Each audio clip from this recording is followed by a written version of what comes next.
Dans cette vidéo, je m'intéresse à l'apogée et au déclin de l'Empire ottoman après la mort de Soliman le Magnifique en 1566.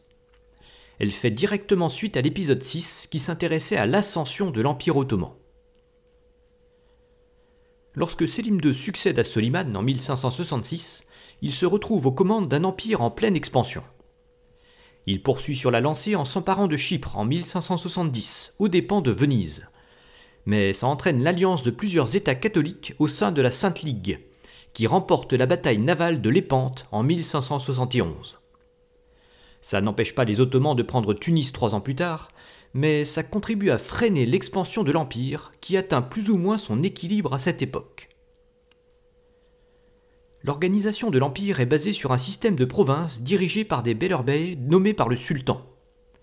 Ceux-ci portent aussi le titre de pacha, qui marque l'appartenance à la haute noblesse, et nomment eux-mêmes les beys qui sont des gouverneurs plus locaux.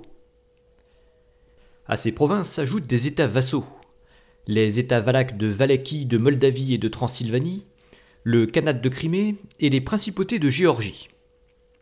On peut y ajouter le shérifat de la Mecque, où l'émir, membre de l'Ashraf, est maintenu aux côtés du gouverneur ottoman. La période est faste sur le plan de l'architecture. En s'inspirant de Sainte-Sophie, l'architecte Sinan crée une véritable révolution dans la construction de nouvelles mosquées, plus vastes et plus lumineuses. La langue officielle est le turc ottoman, qui utilise l'écriture arabe. La langue arabe joue un grand rôle non seulement en tant que langue de religion, mais aussi comme principale langue vernaculaire de l'Empire, depuis le Maghreb jusqu'à l'Irak. Mourad III succède à Sélim II en 1574. Il profite d'un conflit entre deux frères à la tête du Maroc pour tenter de vassaliser le pays. Mais finalement, la mort des deux frères en 1578 met un terme à cette ambition. Cette même année, Mourad III se tourne contre l'Iran, qui est alors miné par des luttes entre factions rivales.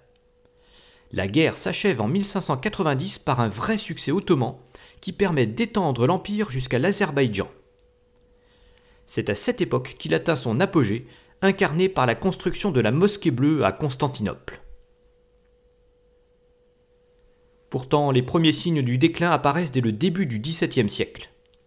En Afrique du Nord, les régences d'Alger et de Tunis acquièrent une autonomie de plus en plus grande sous l'impulsion des Deys, dirigeants d'origine militaire qui contrebalancent le pouvoir des pachas. D'autre part, en 1603, le Shah d'Iran Abbas Ier déclare la guerre aux Ottomans et parvient à récupérer les territoires perdus après 15 années de conflit. Puis les Séfévides tentent de conforter leur avantage en relançant la guerre en 1623. Ils parviennent à s'emparer de la Mésopotamie et de l'Arménie, avant que l'intervention du sultan Mourad IV ne permette le retour au statu quo en 1639. Dans le même temps, les Ottomans refluent du Yémen face à la progression des Haïdites.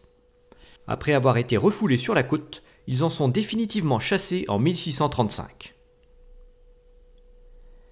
Les 39 années de règne du sultan Mehmed IV sont marquées par une tentative de restaurer la puissance ottomane.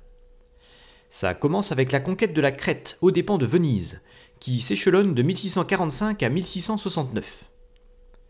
Puis en 1672, les Ottomans parviennent à prendre la Podolie aux dépens de la Pologne-Lituanie. Ils tentent de poursuivre leur progression en mettant le siège devant Vienne en 1683, mais ça a pour effet de provoquer une nouvelle coalition des États chrétiens. Cette guerre qui s'achève en 1699 est un échec sévère pour l'Empire ottoman, qui perd notamment toute la Hongrie au profit de l'Autriche. Venise s'empare de la Morée, mais les Ottomans parviendront à la reprendre un peu plus tard. En 1711, c'est au tour de la régence de Tripoli de prendre une grande autonomie vis-à-vis de l'Empire ottoman, suite à la prise de pouvoir par les Karamanlis. L'Égypte connaît la même évolution à partir de 1720, avec le retour au pouvoir des Mamelouks, qui affaiblit l'autorité du sultan. Ce déclin est principalement dû à une faiblesse militaire croissante. L'usage de la poudre à canon, que les Ottomans avaient saisi très tôt, s'est démocratisé. Le corps des janissaires freine les innovations pour conserver son ascendant. Et les sultans ne commandent pratiquement plus leurs troupes après 1640, ramollis par le confort de Constantinople. Au XVIIIe siècle, ce déclin profite notamment à la Russie. En 1768, l'Empire ottoman tente de s'opposer à son influence croissante en Pologne-Lituanie, mais la guerre tourne au fiasco avec la perte du Khanat de Crimée. Les Ottomans tentent d'y restaurer leur autorité en 1787, mais doivent à nouveau céder des territoires à la Russie 5 ans plus tard.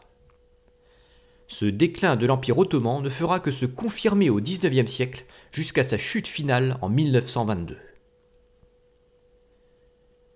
En attendant une vidéo à ce sujet, on va continuer notre tour d'Europe en allant voir un empire d'un autre genre, celui des Provinces-Unies, ancêtre des actuels Pays-Bas. Je vous dis à très vite.